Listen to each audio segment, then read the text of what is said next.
In this video, we are going to discuss the lesson number 3 of our new English textbook of class 6, which is a play. The name of the play is A Curious Mind. I am going to discuss this lesson in Assamese. So let's begin the lesson. Patur ভিতৰলৈ যোৱাৰ আগতে আমি প্ৰথমতে ইয়াত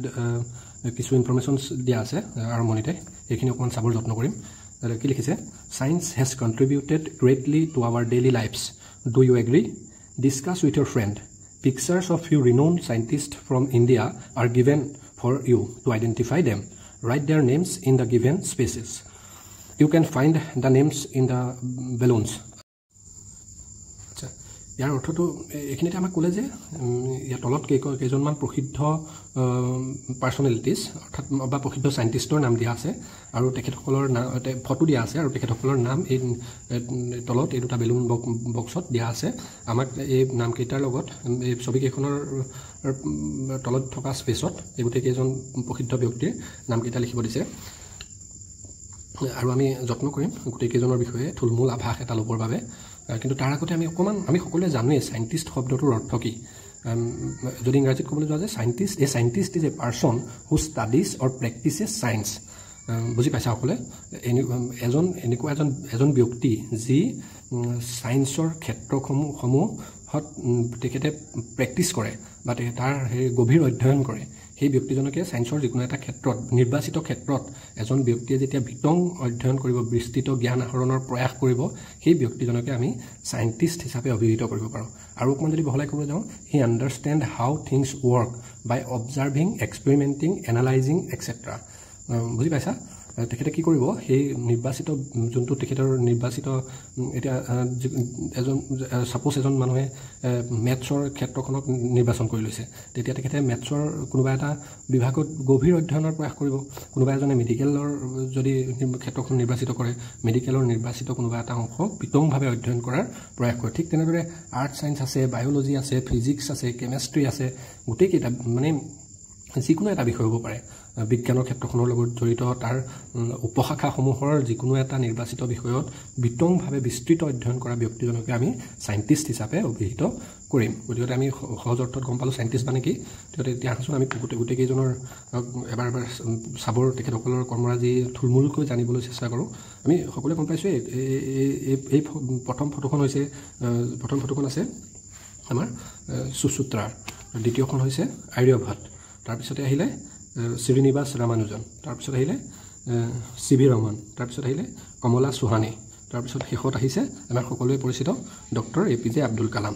গতিকে অকণমান আমি তেখেতসকলৰ বিষয়ে এক দুই লাইনকৈ ইংলিছতে জানিবৰ চেষ্টা কৰোঁ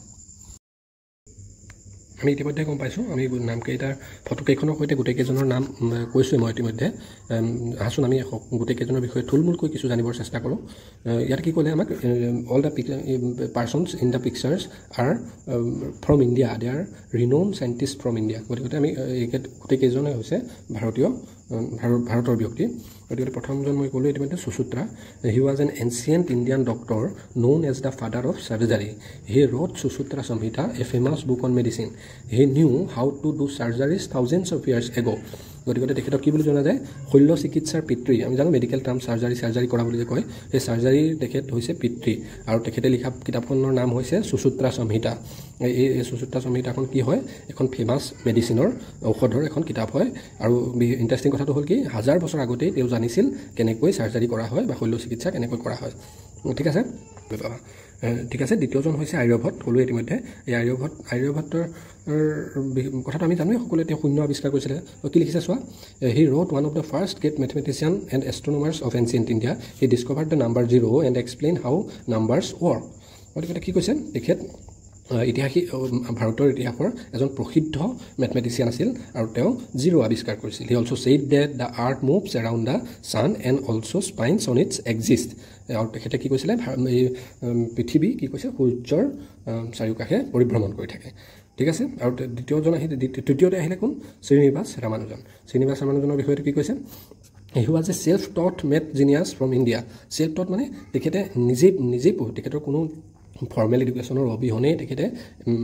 গণিতৰ ক্ষেত্ৰখনত অতি বেছি দক্ষতা অৰ্জন কৰিবলৈ সক্ষম হৈছিলে সেইকাৰণে কি হৈছে self taught math genius from India even without much formal education he made amazing discoveries in mathematics কোনো ধৰণৰ ফৰ্মেল এডুকেশ্যনৰ অবিহনেই তেখেতে গণিতৰ ক্ষেত্ৰখনত বহুত কিছুমান উচ্চস্তৰীয় গণিতিক যোনখিনি অৱধাৰণা দিবলৈ সক্ষম হৈছিলে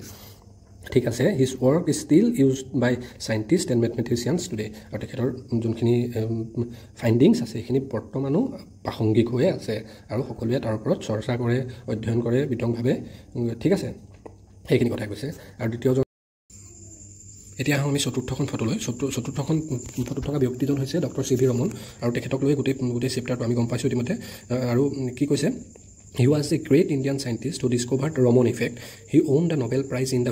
physics in 1930. He made a big name for India in the world of science. Science ক্ষেত্ৰখনত ভাৰতবৰ্ষক এটা পৰ্যায়লৈ লৈ যোৱা ব্যক্তিজনে হৈছে চি ভি ৰমন তেখেতে নোবেল প্ৰাইজ পাইছিলে 1930 চনত আৰু তাতকৈ ইণ্টাৰেষ্টিং কথাটো হ'ল তেখেতে ফিজিক্সৰ ক্ষেত্ৰখনত ইনভেণ্ট কৰা যোনটো সূত্ৰ পৰৱৰ্তী সময়ত সেই সূত্ৰটোক তেখেতৰ নামেৰেই নামাকৰণ কৰা হ'ল যাক নাম দিলে ৰমন ইফেক্ট ঠিক আছে আৰু আমি যেতিয়া পাঠটোৰ ভিতৰলৈ সোমাই যাম গতিকে তেতিয়া আমি আৰু তেখেতৰ বিষয়ে আৰু কিছু কথা আৰু কিছু ডিটেইল আলোচনা কৰিবলৈ তথ্য লাভ কৰিবলৈ সক্ষম হ'ম এতিয়া আমি পঞ্চমগৰাকী ব্যক্তিৰ ফটোলৈ পঞ্চমগৰাকী হৈছে কমলা চৌহানী চি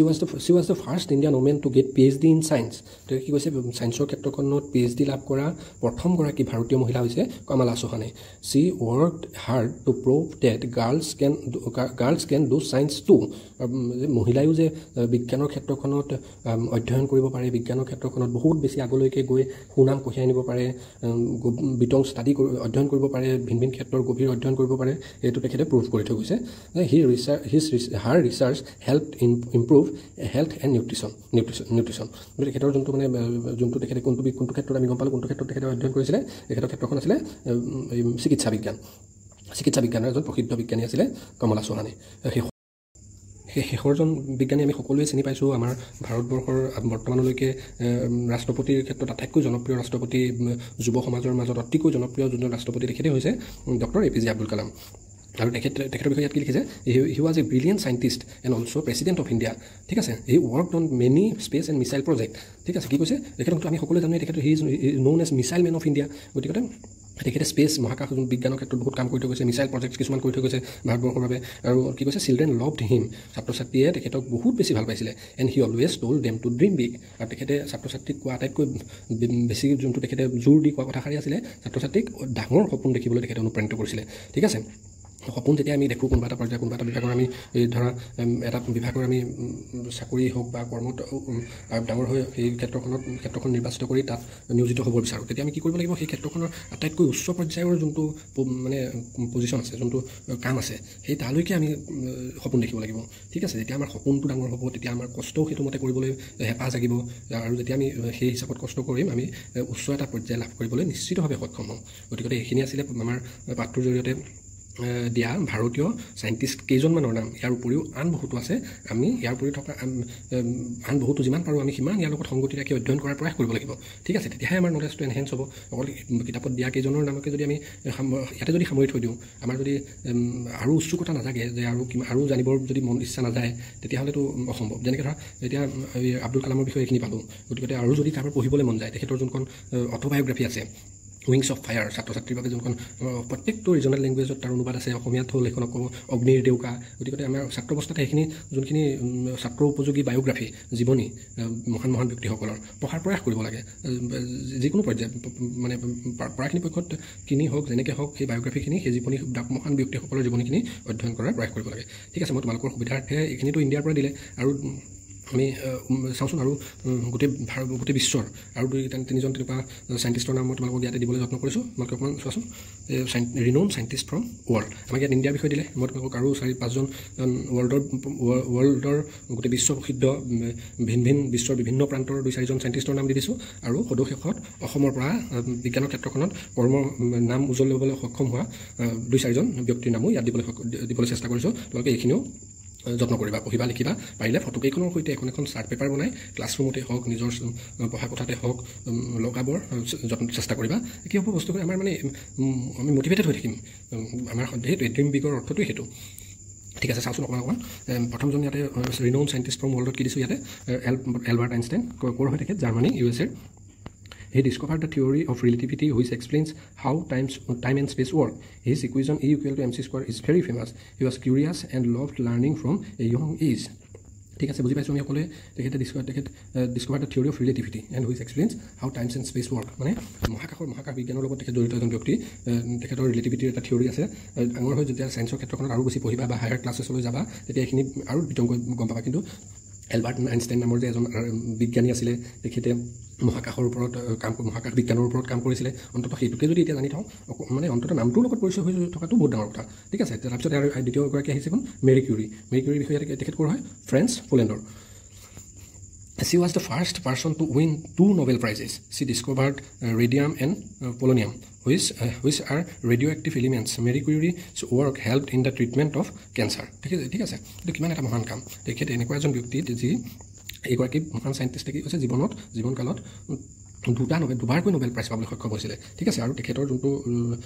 মানে চিকিৎসা বিজ্ঞানৰ ক্ষেত্ৰত তেখেতৰ যোনটো ৰিচাৰ্চ যোনটো অধ্যয়ন সেইটো শেষলৈ গৈ পেলাই কি হৈছে কেঞ্চাৰৰ ট্ৰিটমেণ্টত কেঞ্চাৰৰ দৰে ইমান এটা ভয়াৱহ বেমাৰৰ ট্ৰিটমেণ্টতো সহায় হৈছে ঠিক আছে আৰু তৃতীয়গৰাকী হৈছে আইজাক নিউটন তেখেত হ'ল ইংলেণ্ডৰ এই Discover the force of gravity. When an apple fell from tree, he wrote the laws of motion and light. His ideas are the foundation of modern physics. The modern physics Isaac নিউটনৰ আইডিয়াটো লৈ পেলাই গোটেই modern physics মানে বৰ্তি আছে ঠিক আছে গ্ৰেভিটি যোনটো মধ্যাকৰ্ষণ শক্তি তেখেতৰ আমি সকলোৱে জানো তেখেতে আপেল এটা গছজোপাৰ পৰা পৰি থকা পৰা দেখিছিলে আৰু তেখেতৰ মনলৈ এটা চিন্তা আহিছিলে যে আপেলটো তললৈ কিয় পৰিলে ওপৰলৈ কিয় নগ'ল তাকে বিশ্লেষণ কৰি পৃথিৱীত থকা যোনটো মধ্যাকৰ্ষণ শক্তি যি শক্তিয়ে প্ৰত্যেকটো বস্তু পৃথিৱীৰ কেন্দ্ৰলৈ আকৰ্ষণ কৰি থাকে ঠিক আছে এইখিনি কথা তেখেতে কোনে দিছিলে ছাৰ আইজাক নিউটনে চতুৰ্থজন ব্যক্তি হৈছে আমাৰ চতুৰ্থজন ব্যক্তি বিশ্ব প্ৰসিদ্ধ চাইণ্টিষ্ট হৈছে গেলিলিঅ' তেখেতক কি লিখা আছে ইয়াতে তেখেত ইটালীৰ হয় তেখেতক লিখা আছে ইয়াতে লিখা আছে he improved the telescope and used it to study the sky তেখেতে টেলিস্কোপটো ইম্প্ৰুভ কৰিছিলে আৰু টেলিস্কোপৰ সহায়ত যে আকাশখনৰ বা মহাকাশৰ বিভিন্ন বস্তুখিনি চাই তাক আৰু অধ্যয়ন কৰিবলৈ আৰু সুবিধা যাতে হ'ব পাৰে তাৰ বাবে তেখেতে প্ৰয়াস কৰিছিলে he prove that earth goes around the sun তেখেতে এইটো প্ৰুভ কৰিছিলে যে পৃথিৱীখন সূৰ্যক কেন্দ্ৰ কৰি পৰিভ্ৰমণ কৰি থাকে and he is also called the father of modern science ঠিক আছে আধুনিক বিজ্ঞানৰ তেখেতক পিতৃ বুলি কোৱা হয় 5 নম্বৰ জনত আমি কাৰ নাম দিছোঁ Charles Darwin he explain the idea of evolution how living things changes over time. He wrote a famous book called The Origin of Species. His ideas helped us understand how animals and plants grow and adapt. কি কৈছে যোনজন আমাৰ হেৰি শেষৰজন আমি ইয়াতে নাম দিছোঁ চাৰ্লছ ডাৰউইন তেখেত ইংলেণ্ডৰ হয় তেখেত হৈছে আমাৰ যোনটো জীৱনৰ ক্ৰমবিকাশ আমি এতিয়া মানুহ আমি কি পৰ্যায়ৰ পৰা আমাৰ জীৱনৰ বা সেই জীৱটোৰ ক্ৰমবিকাশ হৈ বৰ্তমান আধুনিক মানুহৰ এটা ৰূপ পাইছেহি এই তালৈকে যোনখিনি এটা পৰিক্ৰমা সেইটোক প্ৰথমবাৰৰ বাবে যোনজন ব্যক্তিয়ে সেই সূত্ৰটো আৱিষ্কাৰ কৰিছিলে মানে তাৰ যোনটো এটা মানে তথ্যমূলক এটা বিশ্লেষণ আগবঢ়াইছিলে জীৱৰ ক্ৰমবিকাশৰ সেইজন ব্যক্তি হৈছে সেইজন বিশেষ বিজ্ঞানী হৈছে চাৰ্লছ ডাৰউইন ঠিক আছে আৰু তেখেতৰ যোনখন প্ৰসিদ্ধ কিতাপ সেই কিতাপখনৰ নাম দ্য অৰিজিন অফ স্পেচিছ মানে জানো জীৱ আৰু সেই জীৱৰ যোনটো অৰিজিন সেইটো বিষয়তে পৰ্যায়ক্ৰমে সেইখিনি যোনটো ইভলিউশ্যনৰ প্ৰচেছ তেখেতে এই কিতাপখনত বিতংভাৱে বিশ্লেষণ কৰিছে ঠিক আছে এতিয়া আমি প্ৰথমতে আমাৰ কিতাপত দিয়া আছিলে আমি পালোঁ ৰিনোন চাইণ্টিষ্ট ফ্ৰম ইণ্ডিয়া আমি 5জন আৰু চাইণ্টিষ্ট পঢ়িলোঁ renowned scientist from all over the world আৰু সদৌ শেষত আমি আমাৰ প্ৰিয় অসমখনৰ 2-4জন প্ৰসিদ্ধ চাইণ্টিষ্টৰ নামো জানিবৰ চেষ্টা কৰিম ঠিক আছে তোমালোকে এইটো স্ক্ৰীনশ্বট ল'বা লৈ পেলাই মই কৈছোঁ ইতিমধ্যে তোমালোকে চেষ্টা কৰিবা অন্ততঃ নামকেইটা ফটোকেইখনৰ সৈতে চাবলৈ ঠিক আছে আৰু যিমানখিনি পাৰা থুলমূলকৈ আভাস এটা ল'বলৈ যত্ন কৰিবা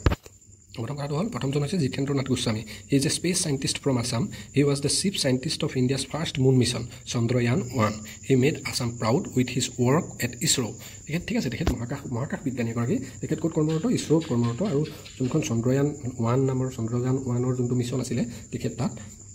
চিফ চাইণ্টিষ্ট আছিলে মুখ্য এজন চাইণ্টিষ্ট আছিলে তেখেতৰ নামটো কি হৈছে গম পালোঁ আমি জিতেন্দ্ৰ নাথ গোস্বামী দ্বিতীয়তে আমি কাৰ নাম দিছোঁ Anil Kumar Dutta he was well known botanist from Assam he discovered and study many plants of North East India his research helped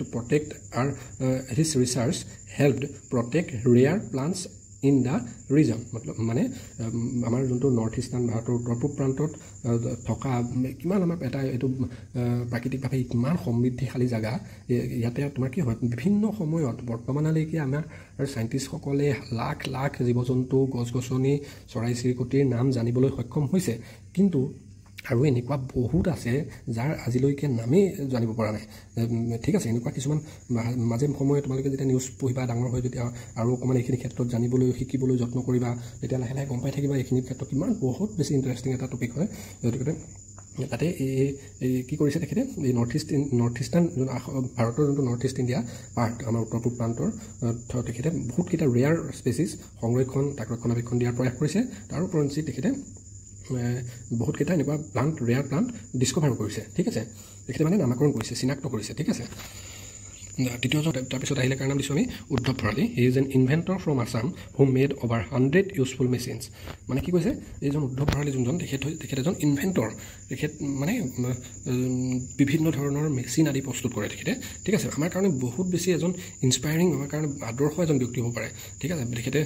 100টা machine মানুহে এটা জীৱনত 100টা মেচিন নিজে ইনভেণ্ট কৰাটো ইমান সহজ কথা নহয় তেখেতৰ মনটো তেখেতৰ কিমান বেছি এটা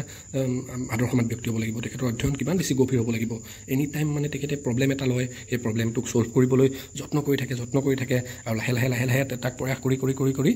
এটা মেচিন উলিয়াই গৈ ঠিক আছে যাতে কামটো কি হয় সহজ হয় মেচিন মানুহে কিয় উলিয়ায় যাতে আমাৰ কঠিন কাম এটা আমি সহজে কৰিব পাৰোঁ কিহৰ জৰিয়তে মেচিনৰ জৰিয়তে সাধাৰণ কথা ফেনখন শেষত আমি আমাৰ পঞ্চমজন অসমৰ পৰা যোনজন চাইণ্টিষ্ট তেখেতৰ নাম কি দিছোঁ ডক্টৰ ৰুবুল মাউত তেখেতক কি দিছোঁ আমি ইয়াত কি লিখা আছে তেখেতৰ বিষয়ে medical scientist at Harvard medical school ঠিক আছে হাৰ্ভাৰ্ড মেডিকেল স্কুলত কৰ্মৰত এজন মেডিকেল চাইণ্টিষ্ট হৈছে ডক্টৰ ৰুবুল মাউত তেখেত অসমৰ হয় ৰাইটাৰ অফ দ্য বুকছ মোৰো এটা সপোন আছে ধূসৰতাত সংহত শ্ৰৱণ ইত্যাদি তেখেতৰ কি আছে এই দুখন যথেষ্ট জনপ্ৰিয় মোৰো এটা সপোন আছে শীৰ্ষক কিতাপখন তেখেতৰ অতি বেছি জনপ্ৰিয় কিতাপ তেখেত হয় বহুত আগৰ পৰাই তেখেত ছায়েন্সৰ বিজ্ঞানৰ ক্ষেত্ৰখনৰ লগত চিকিৎসা বিজ্ঞানৰ ক্ষেত্ৰখনত গভীৰভাৱে জড়িত এজন ব্যক্তি অতি বেছি জ্ঞানী ব্যক্তি কিন্তু তেখেতৰ যোনখন মোৰো এটা সপোন আছে শীৰ্ষক কিতাপ এই কিতাপখনৰ যেতিয়া প্ৰসাৰ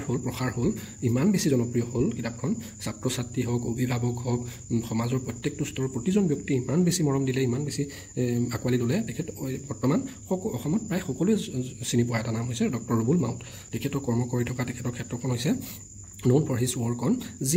gene editing জিন আমাৰ শৰীৰত থকা এটা যোনটো মানে জন্মগতভাৱে আমাৰ শৰীৰত থকা এটা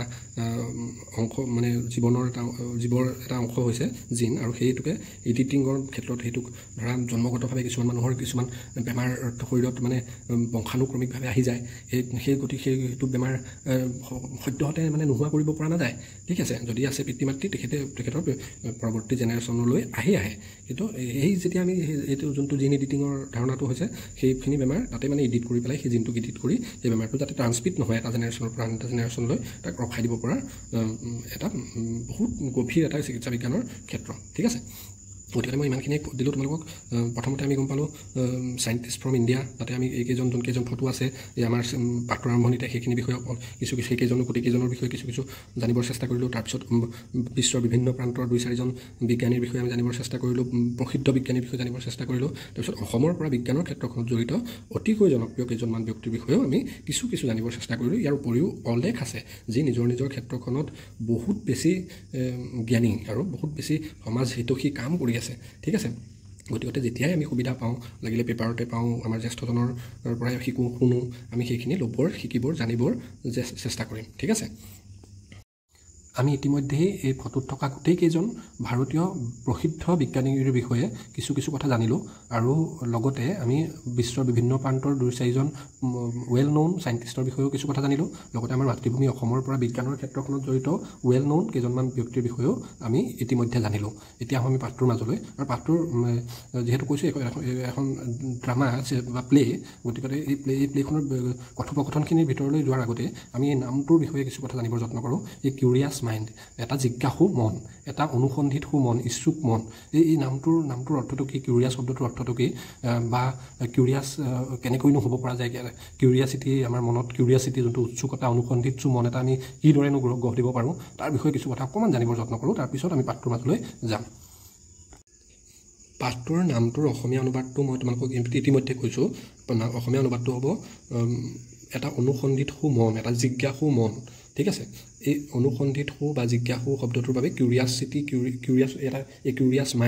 মাইণ্ডটোৰ কোৱালিটি, ঠিক ধৰা এতিয়া কিউৰিয়াছ ইজ এন এডজেক্টিভ। আমি সকলোৱে জানো যে এডজেক্টিভ কি হয়। Adjective are the words which describes the quality of a noun, describe the quality of a noun. এটা নাউনৰ কি কৰে, কোৱালিটি প্ৰকাশ কৰে, সেইখিনি ৱৰ্ডেই হৈছে এডজেক্টিভ। এই কিউৰিয়াছটো এটা হৈছে এডজেক্টিভ। এটা ধৰা he is a very curious boy, মানে সেই ল'ৰাজন এটা অনুসন্ধিৎসু মনৰ অধিকাৰী ল'ৰা, এটা জিজ্ঞাসু ল'ৰা সি, ঠিক আছে।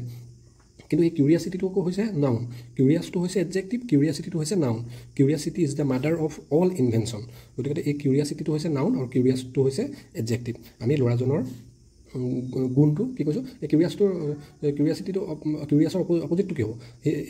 এতিয়া পাঠটোৰ নামটোকে অপজিটটো ক'বলৈ গ'লে এ লেজি মাইণ্ড। সি তাৰ মানে কোনো অনুসন্ধিৎসু নাই মনত, জানিবলৈ জিজ্ঞাসাৰে ভৰা মন এটা তাৰ নাই, এ লেজি মাইণ্ড তেনেকৈ ধৰণে ক'ব পাৰোঁ, ঠিক আছে। কিন্তু ইয়াতে কি কৈছে, কিউৰিয়াছ মাইণ্ডটোৰ কোৱালিটি কেনেকুৱা, অনুসন্ধিৎসুৰে ভৰা, জিজ্ঞাসাৰে ভৰা এটা মন, ঠিক আছে। চাওঁচোন অকণমান কিউৰিয়াছিটিৰ অৰ্থটো কি লিখিছোঁ। Curiosity is the strong desire to learn or know more about something. যিকোনো এটা বিষয়ৰ মানে বস্তুৰ বিষয়ে, যিকোনো এটা টপিক, যিকোনো এটা বিষয়ৰ তুমি যদি অতি বিতংকৈ আমি জানিবলৈ আগ্ৰহ প্ৰকাশ কৰিছোঁ। ডিজায়াৰ মানে সেই আগ্ৰহ, ইণ্টাৰেষ্ট,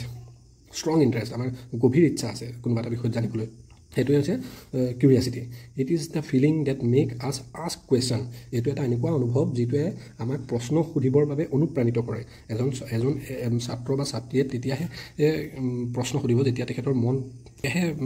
প্ৰশ্ন সুধিব, যিকোনো মানে কিবা এটা জানিবলৈ আগ্ৰহ প্ৰকাশ কৰিব যেতিয়া তেখেতৰ মনটো কিউৰিয়াছিটিৰে ভৰি থাকিব, মানে তেখেতৰ এটা আগ্ৰহী মন থাকিব, জিজ্ঞাসাৰে ভৰা এটা মন থাকিব, তেতিয়াহে তেখেতে সেইজন ছাত্ৰ বা ছাত্ৰীয়ে প্ৰশ্ন সুধিব। এক্সপ্ল'ৰ নিউ থিংছ, এইটোৱে আমাক কি অনুপ্ৰাণিত কৰে, নতুন কিছুমান কথা এক্সপ্ল'ৰ কৰিবলৈ, জানিবলৈ আমাক অনুপ্ৰাণিত কৰে। And seek out knowledge to satisfy our interest. আমাৰ যদি কিবা এটা বিষয়ৰ প্ৰতি আগ্ৰহ জন্মিছে, সেই আগ্ৰহ জন্মা বিষয়টোৰ ওপৰত অতি বেছি অধ্যয়ন কৰিবলৈ, তাৰ বিষয়ে আৰু নতুন কথা জানিবলৈ কিউৰিয়াছ মাইণ্ড এটা থাকিলে আমি সেই বিষয়টোৰ ওপৰত আৰু বেছি কথা জানিবলৈ যত্ন কৰিম। আমি ঠিক আছে, আমি যেনিবা আমি গম পালোঁ ইতিমধ্যে কিউৰিয়াছিটিটো আমাৰ অতিকৈ জৰুৰী, আমাৰ গ্ৰ'থৰ কাৰণে, আমাৰ জ্ঞান আহৰণৰ কাৰণে আমি প্ৰতিজন ষ্টুডেণ্ট কিউৰিয়াছ হ'বই লাগিব, সেইটো কথা গম পালোঁ। কিন্তু কিউৰিয়াছনো আমি কেনেকৈ হ'ব পাৰিম, এতিয়া আমাৰ কিউৰিয়াছ মাইণ্ড এটা কেনেকৈ ডেভেলপ হ'ব আমাৰ মনত, সেইটো কাৰণে আমি কি কৰিব পাৰোঁ গম পালোঁ। এটা কিউৰিয়াছ মাইণ্ডৰ প্ৰয়োজনীয়তাটো আমি গম পালোঁ। আমি জানিলে কিউৰিয়াছিটি যেতিয়া থাকিব তেতিয়া কি হ'ব, আমি নতুন কথা জানিবলৈ, নতুন ক্ষেত্ৰত কিছুমান নতুন অভিজ্ঞতা আহৰণ কৰিবলৈ আমি যত্ন কৰিম, ঠিক আছে। কিন্তু কথাটো হ'ল কি ধৰণে আমি কিউৰিয়াছ মাইণ্ড এটা ডেভেলপ কৰিব পাৰোঁ। তাৰ কাৰণে প্ৰথম আমি কেইটামান ষ্টেপ লিখা আছে, চোৱাচোন, বুজিবৰ যত্ন কৰা বস্তুটো। আস্ক কুৱেশ্যন, আমি সদায় কিউৰিয়াছ তেতিয়াহে হ'ব পাৰিম যেতিয়া আমি কুৱেশ্যন কৰিম। মানে এজন কুৱেশ্যন কৰা ষ্টুডেণ্ট, মানে curious, he is a very curious boy বুলি কোৱাতে তেখেতক কি কাৰণে আমি কৈছোঁ, কাৰণ সি কুৱেশ্যন কৰে, সি নতুন কথা জানিবলৈ আগ্ৰহ প্ৰকাশ কৰে, ঠিক আছে। অলৱেজ আস্ক হোৱাই, কিয়, মানে কিবা এটা যদি কৈছে, কোনোবাই ডাঙৰ এজনে কিবা এটা কথা কৈছে, তেখেতে মানে জানিবলৈ যত্ন কৰিব, কিয়, ঠিক আছে। হাও, কেনেকৈ, হোৱাট ইফ, যদি এইটো নহয় তেতিয়াহ'লে কি হ'লহেঁতেন, ধৰা সেয়াই, যদি বোলে লাইটৰ যদি আৱিষ্কাৰ নহ'লহেঁতেন, ইলেক্ট্ৰিচিটি যদি নাথাকিলেহেঁতেন কি হ'লহেঁতেন, চ'লাৰ সৌৰশক্তিৰে ইমানখিনি আমাৰ চাহিদা পূৰণ কৰিব পৰা সম্ভৱ হ'লহেঁতেন নে, এনেকুৱা ধৰণৰ মানে। হোৱাট ইফ, যদি এইটো নহ'লহেঁতেন, সেইটো নোহোৱা হ'লহেঁতেন, তেতিয়া কি অসুবিধা হ'লহেঁতেন, ঠিক আছে, এইটো এনেকুৱা ধৰণৰ কথা। When you see or learn something new, ঠিক আছে, মানে যেতিয়াই আমি নতুন কিবা এটা দেখিম, সেই নতুন দেখাটোৰ প্ৰতি, নতুন কথা শুনা, নতুন কথাটোৰ প্ৰতি আমাৰ মনত এটা মানে জিজ্ঞাসা জন্মিব লাগিব যে কিয়, কেনেকৈ, যদি এইটো হৈছে সেইটো কিয় নহ'ব, ঠিক আছে, বা এইটো হ'লে তাৰ পৰা লাভ কি হ'ব, লোকচান কি হ'ব, তেনেকুৱা ধৰণৰ কথা। দ্বিতীয়তে দিয়া আছে be open to learning. Open to learning মানে আমি সদায় ধৰা, মই প্ৰায় কওঁ মানে আমি শুই উঠিয়ে ভাবিব লাগিব যে আজি নতুন কিবা এটা শিকিম, মানে ব্ৰেইনটো এনি টাইম অ'পেন থাকিব লাগিব। কোনে কি কৈছে, তেখেতে ভাল মানুহ এজন লগ পালে তেখেতে কৈছে কি, তেখেতৰ কথাটোৰ আমাক কি বুজাব বিচাৰিছে, তাৰ পৰা আমি কি শিকিব পাৰিছোঁ। অ'পেন টু লাৰ্ণিং, মানে জ্ঞান আহৰণৰ ক্ষেত্ৰত ৰৈ দিব নালাগিব। আমি মানে সেয়াই লাইব্ৰেৰী এটালৈ যোৱাৰ সুবিধা পালে যাব লাগিব, নতুন কিতাপ এখন, নতুন কিবা এটা শিকাৰ যদি সুযোগ পোৱা যায়, নতুন দক্ষতা এটা, নতুন স্কিল এটা আহৰণ কৰাৰ য'তেই সুবিধা পোৱা যায় আমি শিকাৰ প্ৰয়াস কৰিব লাগিব, আগ্ৰহ দেখুৱাব লাগিব। তাৰপিছত হৈছে ৰিড মোৰ। অধিক পঢ়াৰ অবিহনে কিউৰিয়াছ মাইণ্ড এটা জন্ম দিয়াৰ কোনো অৱকাশেই নাই। মানে এটা সাধাৰণ উদাহৰণ, সমাজ বিজ্ঞানৰ ক্লাছটোত সমাজ বিজ্ঞান ষ্টুডেণ্ট এজনে প্ৰশ্ন তেতিয়াহে কৰিব পাৰিব যেতিয়া ষ্টুডেণ্টজনে সেই বিষয়টো, সেই পাঠটো অধ্যয়ন কৰিব। কি হ'ব, মানে ৰিড মোৰ, যিমানে আমি পঢ়িম সিমানে আমাৰ নতুন কথা, নতুন মনত নতুন প্ৰশ্নৰ উদয় হ'ব, আৰু বেছি কথা কিছুমান জানিবলৈ মন যাব, সেইটো কথা। অবজাৰ্ভ কেয়াৰফুলি আমি বস্তুখিনি অবজাৰ্ভ কৰিব লাগিব আমাৰ চাৰিওপাশৰ মানে ভৌগোলিক অৱস্থিতিটো আমাৰ ক'ত আমাৰ কি হৈ আছে আমাৰ আশে পাশে পৰিৱেশটো কি হৈ আছে বা কিবা অপকাৰ হৈছে নেকি পৰিৱেশৰ বা যদি পৰিৱেশটো দিনে দিনে অৱনতি ঘটিছে বা প্ৰদূষণৰ পৰিমাণ বাঢ়ি গৈছে কিয় হৈছে এনেকুৱা তাক ৰোধ কৰিবৰ বাবে কি কৰিব পৰা যায় আমি ছাত্ৰ হিচাপে আমি কি কৰিব পাৰোঁ সেই তেনেকুৱা ধৰণৰ কথা অবজাৰ্ভ কেয়াৰফুলি চাৰিওকাষটো আমি অবজাৰ্ভ কৰিব লাগিব ট্ৰাই নিউ থিংছ ক'লোৱে মই ইতিমধ্যে যে আমি নতুন নতুন যিমান পাৰোঁ অভিজ্ঞতা ল'বৰ কাৰণে যত্ন কৰিব লাগিব মানে আজি মোৰ আৰ্ট কৰি ভাল লাগিছে মই আজি আৰ্ট কৰিলোঁ কাইলৈ সৰু এতিয়া সাধাৰণ কথা এটাকে উদাহৰণ এটা দিছোঁ কবিয়ে আফটাৰনুন হিল পইণ্টটো লিখিলে তেখেতৰ পাহাৰৰ ওপৰলৈ গ'লে কেনেকুৱা ধৰণৰ অনুভৱ হ'ব সেইটোকে এটা ধুনীয়া কাব্যিক এটা কবিতাৰে ধুনীয়াকৈ ইমান ধুনীয়াকৈ প্ৰকাশ কৰি দিলে আফটাৰনুন হিল পইণ্টটোত এডনা চেণ্টেঞ্চেন মিলে আমি সিমানখিনি কৰিব নোৱাৰিলে আমি নদী এখনৰ কাষলৈ গৈ আমাৰনো কেনেকুৱা অনুভৱ হৈছে সেইটোকে দুলাইন আমি অসমীয়াত ইংলিছত নোৱাৰিলে অসমীয়াতে ধৰা লিখিবলৈ কবিতাৰ আকাৰে লিখিবলৈ যত্ন কৰিলোঁ চুটি গল্প এটা লিখিবলৈ যত্ন কৰিলোঁ বা খেলৰ ক্ষেত্ৰতো আজি বেডমিণ্টন খেলাৰ সুযোগ পালোঁ সেইটোকে অকণমান যত্ন কৰিলোঁ ক্ৰিকেটৰ ক্ষেত্ৰখনত আৰু কিমানখিনি ক্ষেত্ৰত খেলা স্পৰ্টছৰ আগ্ৰহ মানে সুবিধা পালে আমি নতুন নতুন যিখিনি ক্ষেত্ৰ আছে সকলোতে তাৰ কলাসমূহ তাৰ যোনটো মানে গুণ সেইটো আয়ত্ব কৰিবৰ চেষ্টাটো আমি তেতিয়াহে গম পাম যে মই এইটো ক্ষেত্ৰতহে মই পাৰ্গত আমি তেতিয়াহে গম পাম যেতিয়া আমি তাক ট্ৰাই কৰিম যত্ন কৰিম তেতিয়াহে আমি গম পাম যে মই এইটো ক্ষেত্ৰতহে মই পাৰ্গত বেছি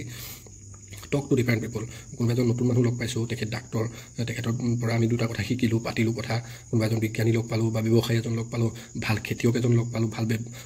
মানে যিকোনো ধৰণৰ ভিন ভিন ক্ষেত্ৰত কৰ্মৰত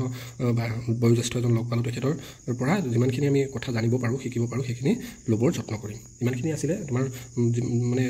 থুলমূলকৈ কিউৰিয়াছ মাইণ্ড এটা আমি কেনেকৈ গঢ় দিব পাৰোঁ আৰু কিউৰিয়াছ আৰু কিউৰিয়াছিটিৰ মাজত ডিফাৰেঞ্চটো কি